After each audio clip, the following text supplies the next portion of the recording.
Bismillahirrahmanirrahim. Assalamualaikum warahmatullahi wabarakatuh. Innal hamdalillah nahmaduhu wa nasta'inuhu wa nastaghfiruh wa na'udzu billahi min sururi anfusina wa min sayyiati a'malina. May yahdihillahu fala mudhillalah wa may yudlilhu fala hadiyalah. Amma ba'd. Sahabat yang beriman yang dirahmati Allah,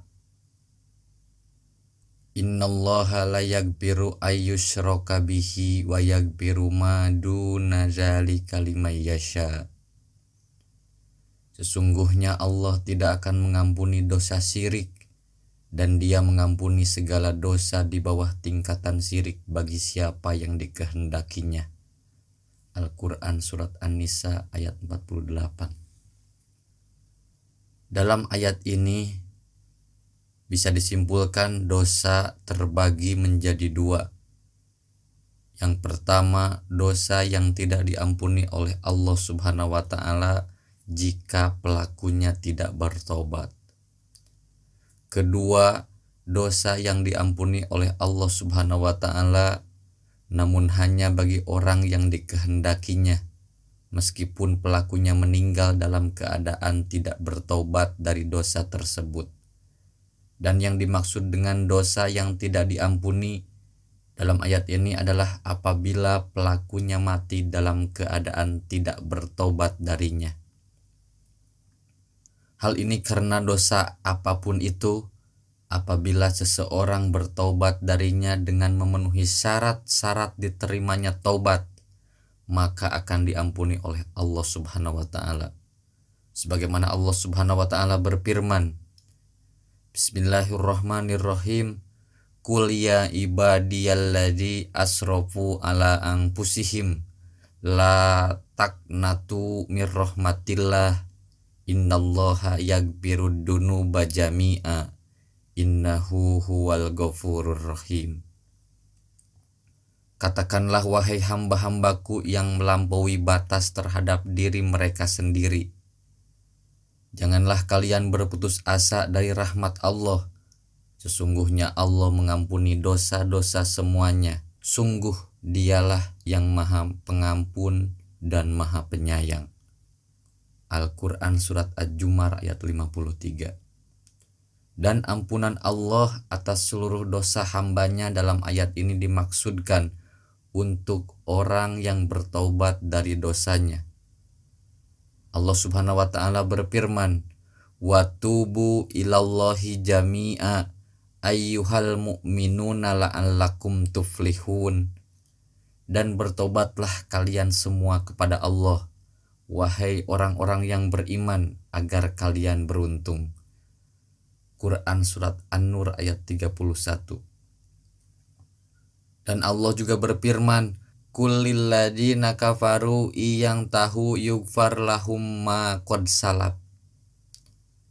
Katakanlah kepada orang-orang yang kafir itu, jika mereka berhenti dari kekafirannya, niscaya Allah akan mengampuni dosa-dosa mereka yang telah lalu.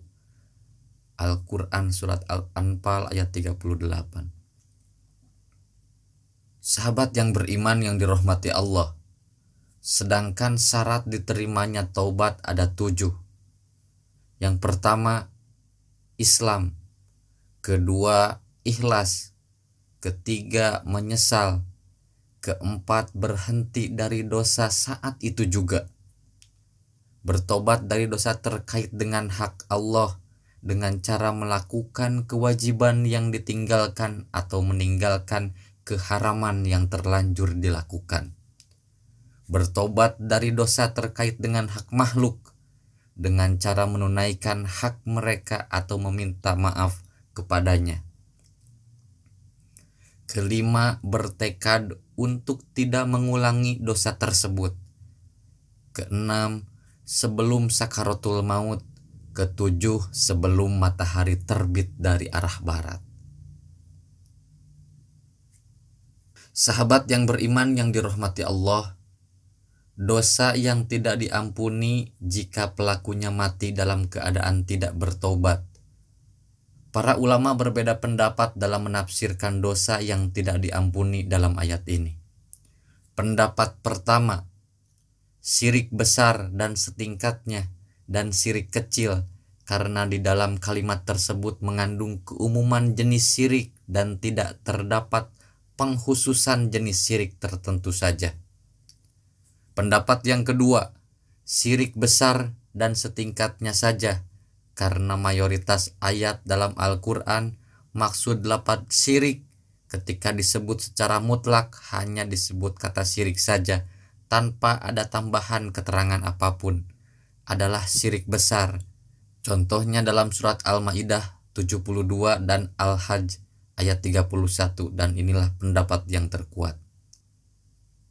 Definisi syirik besar menyamakan selain Allah dengan Allah dalam perkara yang khusus milik Allah, yaitu perbuatan ketuhanan atau rububiyah, hak untuk diibadahi, uluhiyah, dan nama dan sifat Allah, al-asma was sifat.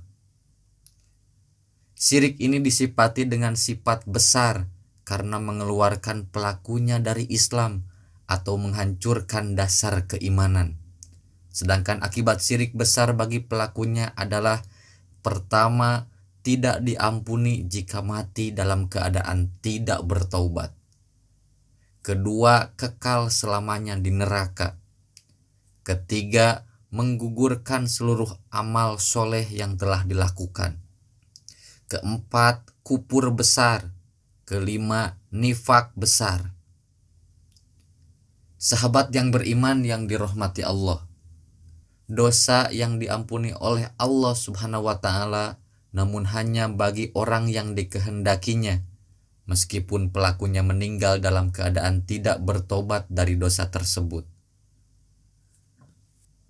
Sebelum kita mengetahui dosa yang diampuni oleh Allah Subhanahu wa Ta'ala, agar lebih jelas, maka kita perlu mengetahui macam-macam dosa dalam ajaran Islam. Yang pertama, syirik besar dan setingkatnya. Yang kedua, syirik kecil. Yang ketiga, bid'ah. Yang keempat, maksiat, dosa besar dan dosa kecil. Hal ini sebagaimana disampaikan oleh Ibnu Qayyim dalam Badaul Fawaid dan Syekh Abdul Aziz bin Baz. Mereka berkata, tingkatan dosa-dosa yaitu syirik besar, lalu syirik kecil, lalu bid'ah, lalu dosa besar, kemudian dosa kecil. Sedangkan dalam surat An-Nisa ayat 48 Allah Subhanahu wa Ta'ala berfirman yang artinya, sesungguhnya Allah tidak akan mengampuni dosa syirik dan Dia mengampuni segala dosa di bawah tingkatan syirik bagi siapa yang dikehendakinya. Berarti dalam ayat ini terdapat dua kelompok besar dosa. Yang pertama, syirik besar dan yang setingkatnya, dan yang kedua, dosa di bawah syirik besar dan yang setingkatnya. Sahabat yang beriman yang dirahmati Allah, inilah penjelasan ahli tafsir terhadap surat An-Nisa ayat 48. Yang pertama, Syekh Abdurrahman As-Sa'di rahimahullah berkata, Allah mengampuni dosa di bawah tingkatan syirik besar, baik dosa kecil maupun dosa besar, dan ampunan tersebut terrealisasi ketika Allah menghendakinya, dan hal itu tatkala kebijaksanaan Allah menuntut pengampunan Allah. Yang kedua, dalam tafsir Jalalain, wa yaghfiru maduna, maksudnya dosa-dosa selain itu di bawah syirik besar dan setingkatnya.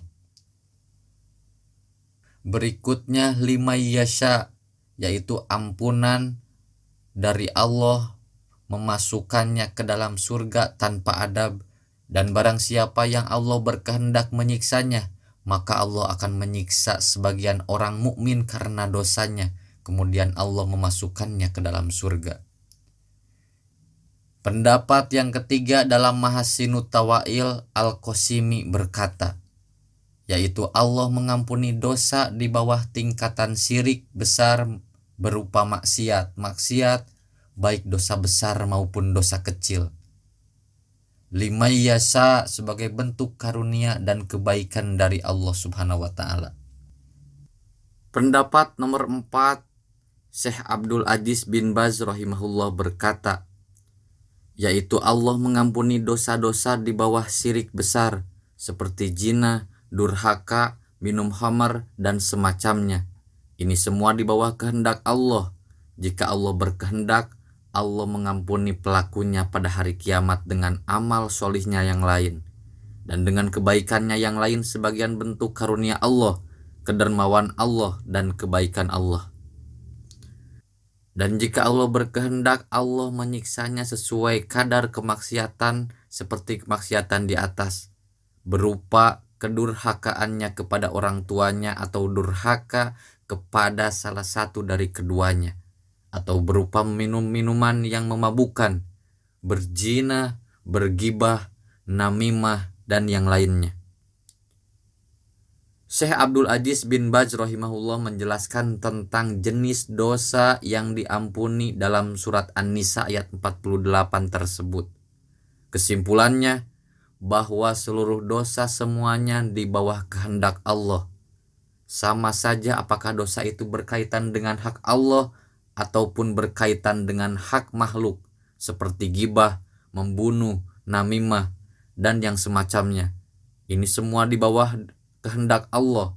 Jika Allah Subhanahu wa taala berkehendak, Allah mengampuni pelakunya, dan jika Allah berkehendak lain, Allah menyiksanya karena dosa yang dia belum bertobat darinya. Adapun jika dia telah bertobat, maka dosanya terhapus oleh taubatnya. Akan tetapi, untuk hal makhluk yang terdolimi, Allah tidak akan terlantarkan. Bahkan Allah akan memenuhi hak orang yang didolimi tersebut, meskipun orang yang mendolimi tersebut telah bertobat darinya, namun belum meminta penghalalan kepada orang yang didolimi. Allah akan memenuhi hak orang yang didolimi tersebut. Allah akan membuat orang yang didolimi ridho atas pahala Allah untuknya. Jika orang yang mendolimi itu jujur dalam taubatnya, maka Allah akan membuat ridho orang yang terdolimi dengan pahalanya sesuai kehendak Allah. Sahabat yang beriman yang dirahmati Allah, lalu timbul pertanyaan, apakah dosa terkait dengan hak makhluk itu termasuk dosa yang memungkinkan diampuni oleh Allah? Contohnya, dosa terkait dengan hak makhluk adalah mencuri, membunuh, menuduh zina, merampas harta, gibah, mencela, menghina, dan yang lainnya. Ulama menjelaskan bahwa taubat dari dosa berkaitan dengan hak makhluk haruslah dengan mengembalikan hak mereka atau meminta maaf kepada mereka. Jika tidak bisa melakukan hal itu, maka pasti ada tuntutan di akhirat. Hal ini tidaklah bertentangan dengan surat An-Nisa ayat 48 dan 116. Karena dalam ayat ini disebutkan bahwa dosa di bawah tingkatan syirik besar diampuni Allah jika Allah menghendakinya. Berarti juga mencakup dosa berkaitan dengan hak makhluk yang tidak sampai membatalkan keislaman sebagaimana syirik besar.